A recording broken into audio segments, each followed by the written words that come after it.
I know, I've just made a video about this thing, but I want to talk about it a bit more. Because last time was more about using macOS with the laptop than the actual laptop itself. So here it is, full review of what is my favorite computer, the ThinkPad T480S. So for those who don't know, the ThinkPad is Lenovo's kind of business brand, which actually started at IBM but then was sold to Lenovo. And it's been always known for being very tough, very repairable, and very high quality. And to say that it has a cult following is an understatement. And honestly, I don't blame them.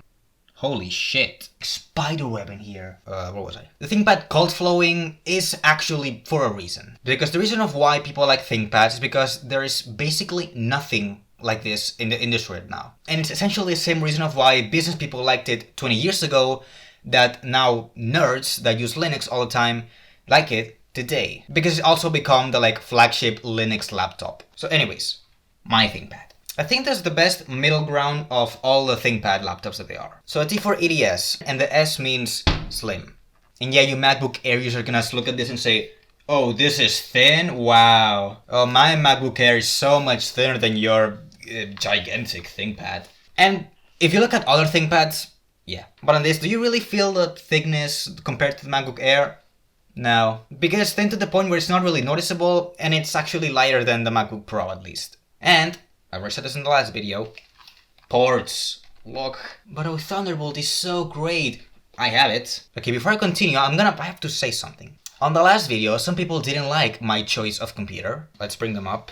Try at least the M1 and let's see what you're gonna do to just turn a fan on. Oh yeah, a lot of people are evangelizing the Apple M1 and stuff. Which, look, I get it. Apple's CPUs are really nice. But you kind of missed one point. So, why is the Apple Silicon so good? Performance, battery life, and fan noise. Performance, oh, Geekbench, oh, the Apple Silicon is so much faster than the 8th generation Intel Core i5. Yes, but do I need it?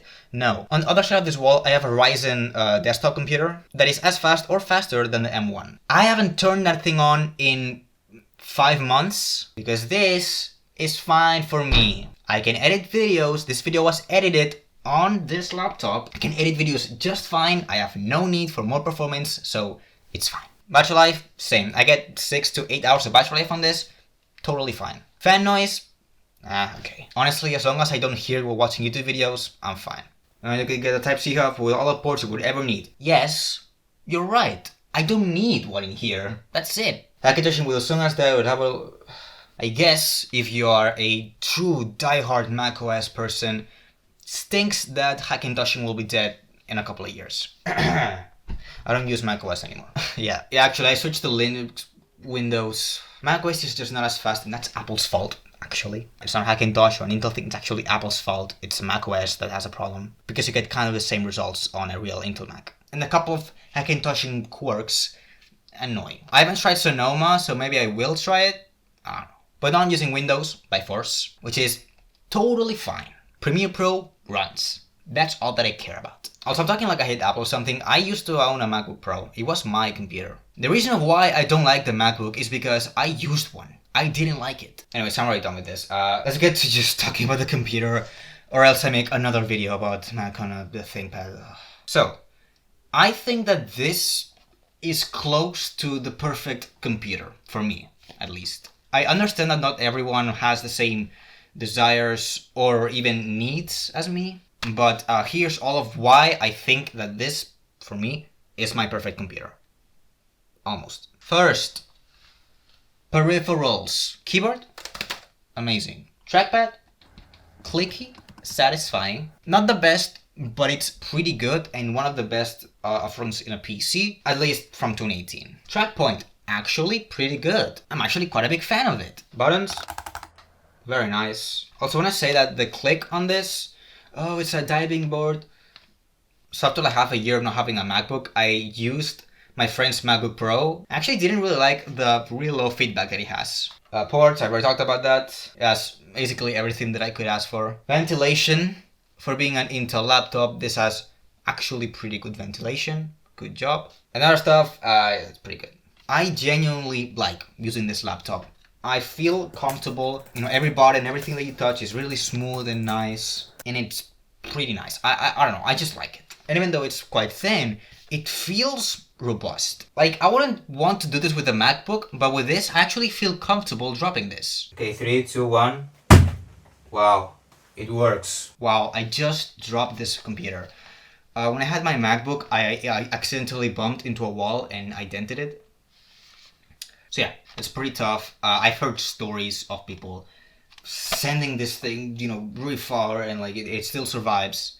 And if it breaks, it's actually pretty cheap to fix compared to $500 for this play on the MacBook. Yeah, I'm constantly keeping up the MacBook because it cannot get away from me. Also, repairing. On the context of repairing, which Apple fanboys, this affects you. Don't act like it's not a problem when it affects you. I'm gonna look up the price of a ThinkPad display. $130. Wow, considering this is a laptop displays are always expensive. That's reasonable. It's not the best display in the world, but it's a fucking display. It's a laptop display. They're expensive. Meanwhile, MacBook displays go from anywhere from $200 to $300 and shipping. And to have the option of a cheap replacement that's actually very easy to install is pretty nice.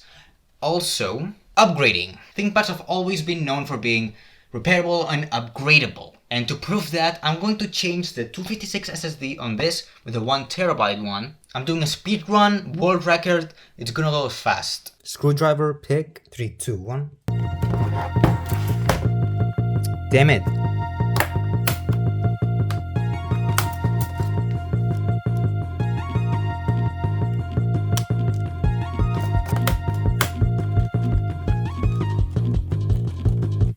And done. 1 minute and 49 seconds to swap the SSD. Damn, only under 2 minutes? I'm recording this before doing it. Wow! Let's check iFixit to say how much a MacBook takes to replace the SSD.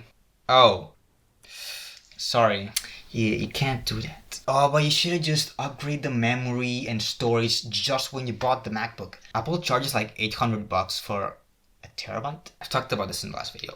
I am talking about Apple all the fucking time. I'm really sorry for all the Apple fanboys. The complaint section is down below. I like the fact that I can change the SSD on this. It's not just upgrading, like just actually downgrading it. It's something people actually do. So this came with 1 terabyte, but I prefer to have the 1 terabyte on the PC rather than the laptop, so I changed this with the SSD on the PC, which is 256. But now I prefer to have the 1 terabyte on this, so I can change it out. I wish I could have done this on my MacBook Pro. I had 256 almost nothing, basically. And the RAM, I have 16 gigs on this, which is half soldered, half socketed. We'll get to that in just a moment. When I happen to get the next laptop, I don't need to get the 16GB version or 32. I can decide, oh, I don't need 16 gigs on this. I'm gonna take it off, leave it with only 8 gigs, which is just fine, and put it on the new laptop and get 16 gigs. Or if the laptop already has 16 gigs, I can make it 24. So, why this? Why not anything else? And I'm gonna walk past the MacBook because I think we've already decided that I don't like it. So why not a Dell XPS? I mean, they are actually pretty good. They're not that repairable lately, and they're... I need to warm up for this. They removed the headphone jack. It's a laptop. Why? Even if the previous ones were okay, I will not get a Dell product because they don't put headphone jacks in their laptops. I think the 15 has a headphone jack, but the 13 doesn't, and I'm a 13. I don't like big laptops, I like small laptops. The 13 plus, 10 cores in a small chassis. Just put a headphone jack on it. Microsoft. Do I really want Microsoft? I'm already using a Microsoft product. It sucks. I spent 4 hours changing the battery on this piece of garbage. It's working fine now for recording the audio from the microphone, but I don't want a computer that requires the sold separately attachment in order to put my fucking password. I've had this bug for months now that the pin input in the login window doesn't accept the touch keyboard. I have to go and find this thing, which thankfully I have because I used to have this, which is... I mean, I guess the Microsoft Surface laptop, whatever, is fine, but it's basically just a MacBook made by Microsoft, and I don't like Microsoft. I was actually thinking about getting the laptop 3, but no. What about HP? No. I think the only HP laptop that is comparably good is the Dragonfly, which is like $2,000. Other Lenovo laptops? No, their ThinkPad is really the best ones. But the newer ThinkPads, they're just not that good. They have better speakers and better displays, but they're really losing the essence of the ThinkPad. You know, the repairability and upgradability, they're losing it. So what about Framework? The Framework laptop. I'll be honest, I would not be making this video about the ThinkPad if I had one on the Frameworks 13s. Unfortunately, they are expensive, so whenever the channel gets monetized, I'm gonna get a Framework, I guess. I mean, I could sell my PC to get... No. I mean, at least they're selling in Spain now, which is good. Framework, I accept sponsorships. My email is in my about page. Just kidding, they have no clue who I am. Yeah, I really think that that's kind of the future of the ThinkPad users of today. It has no track point, cry, but I think they have open sourced their like keyboard design. I think, don't quote me on this. So someone could make like a mod to put a track point on the keyboard. Even though you get less ports, they're also modular, so you can choose what to put in there. They're not as easy to break because you can just change the module. And upgrades. SSD, Wi-Fi, and RAM, standard on some laptops, unfortunately. But CPU, you can change it. Wow! There's a motherboard, but that's as much as they can do. Wow, so let's see Apple do that with the M2 MacBook Pro. Oh wait, no, you cannot. Shut up, Arnau. I'm gonna get Apple hater comments in the comment section, complaint section, sorry. Man, I'm a horrible YouTuber. And actually, I could get some other ThinkPad. People are still, it's not a joke, people are still using a 10-year-old ThinkPad. Right now, the X220 and X230, they're still very popular today. Because they're the most upgradable they've ever been. I mean, you can just take one screw, hard drive comes out, battery is literally like hot swappable. I do want one, but I would have basically no use for one, so I won't. I could get an X280, but you cannot change the RAM, so it's gonna be a no-go for me. And I'm not gonna go older than the 80 series because I edit on these laptops, so at least an 8th gen Intel processor is required. The X1 Carbon is fine, but it's nah. Also no RAM replacement. The Nano is just a ThinkPad MacBook. So the reason of why I said this is my favorite computer is because there's nothing else like it. It really has everything that I want in a computer. And by the way, I'm saying computer because to me, this is not just a laptop. As I said, this is my computer. I don't use the desktop PC that I have, and I really do edit these videos on this. I edited the Barcelona vlog on the trackpad even. Like, this is a testament to how actually good this trackpad is. On Premiere, on Windows, I edited on this and it was fine. I totally felt comfortable at home. I didn't feel like I needed to get a mouse, or even like I was literally sitting in the floor. This is a testament of how good this thing is. And it sucks that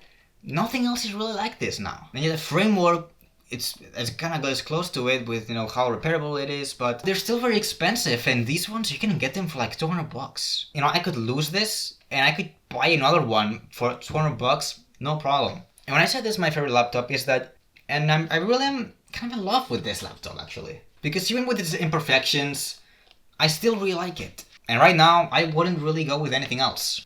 Oof, I just crossed the 50-minute mark. I'm gonna shut up. Thank you all for watching. Enjoy this shot because this is the only time you're gonna see it. Again, for everyone that was triggered by my comments on Apple, the comment section is down below. You can also leave a dislike if you like. Don't. And I also want to give a big thanks to everyone who has watched the other videos. I've actually gotten a lot of views recently, and I am very happy about that. I'm getting a lot of views, a lot of likes, a lot of nice things said to me. Thank you so much.